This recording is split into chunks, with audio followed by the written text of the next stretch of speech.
What is good, guys? And we're here in the book trailer assignment.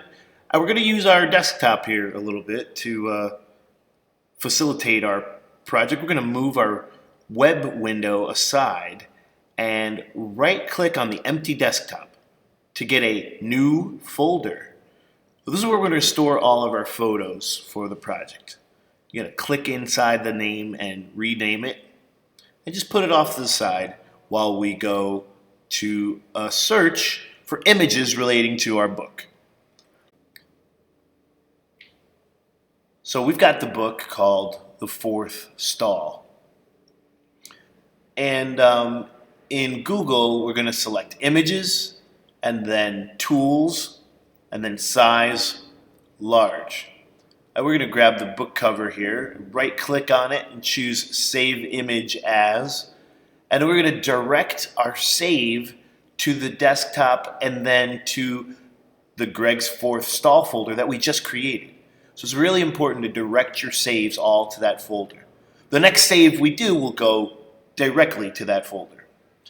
Now it's up to you what kind of other images you find that might, connect with your story. For example, these are very specific to the book we're doing, but if, say, you have a book on dragons, you can look up any pictures of dragons and save those. Now, when you get a name for a file that's like random, like index, it's really good to retitle a photo so it makes sense for you when you go looking for it. You want to be able to find it by text, not only just by sight. And here we're saving what looks like a schematic of a bathroom stalls, which does relate to our story. So let's say we're done with this part of the process for now. And what we're going to do is hide the browser by clicking the yellow dot, and that leaves our browser open in the background. And now we're going to double click our folder of new pictures that's on the desktop, kind of push it off to the side, and then bring in Imovie. Now in Imovie, you can see someone else's project is there. So we're going to click New, Movie, we're going to choose No Theme, and then we're going to title it with our book's title and our name so that it's easy for us to find later.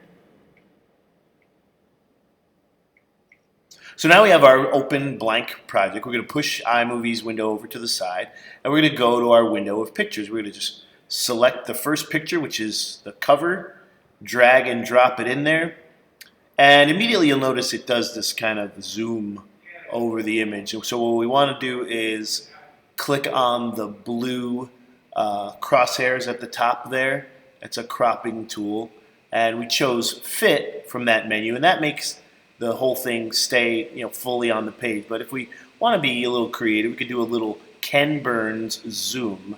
And I like to make the starting point a little bit closer up so it slowly zooms out, as you can see right here. And of course, you can tweak this a million different ways. The most important thing is that the title of the book is readable. That's the whole point, to be able to read the title. So now we're going to drag in a second photo. This is of the main character, Mac, in the bathroom stall, running his business. And this time the zoom actually works pretty nicely, so we don't really have to change it. But just remember, a rule is don't cut off anybody's head in the zoom, okay? If the zoom is cutting off somebody's head, adjust it. Don't let that happen. So now we're going to go to the titler. Titler's in the lower left corner of the window for iMovie, and we're going to start putting in some text that helps tell our story. So I'm choosing a title here called Gravity Lower Third, and when you want it, you can hover on it to see what it looks like, then drag it down on top of the photo, and you can see it lasts a little bit longer than our photo, the little purple blob there. And then you click on the image in the window and you type. And you can adjust the settings for the type. It has the same features as a word processor like Google Docs. And so you can alter the view, the way the text looks, make it bold, make it thinner, make it outlined. You will most likely want to keep the text as white on whatever the image is that you're putting them on, because it's easier to read. In fact, any color used in text can be very difficult to read because of interactions with the other parts of the picture. So as you can see, one of my titles didn't work, so I double-click on the title, and now I'm typing in there. You can see it. It was typable when it became a little, light blue highlighted thing. So I'm boldening the text, outlining the text just to test it out. You could resize it, but I think I'm just going to go with a different font. The typewriter font is a nice, thick, easy-to-read font. It's a way more easy to read than the font that was originally chosen. So don't be stuck with the the font that was already there. Feel free to change it up, but do try to stick with one font after you've begun with that font. So use one font throughout.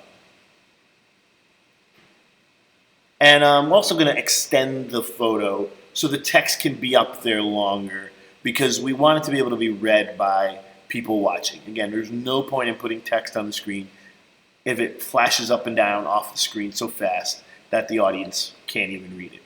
So those are some of the beginning things to do when building your book trailer. Obviously, I keep on replaying it just to check what it is looking like, and I'm going to try to improve upon it. I have the book to refer to. There's still online resources that I could go back to find more. You will need way more photos than I grabbed in order to make it work. And here we are once again, dropping in a final photo for now with the bathroom stalls, and we're going to correct the zoom so it zooms. It starts where you can't see what the image is, and zooms out to reveal that it's bathroom stalls. Okay, so we're going to play that just to double check it. Always play your stuff. Notice the video is totally silent at this point. Sound is the last thing that you work on, and we'll get to it at another point in the project. So that's it for now. Thanks for watching.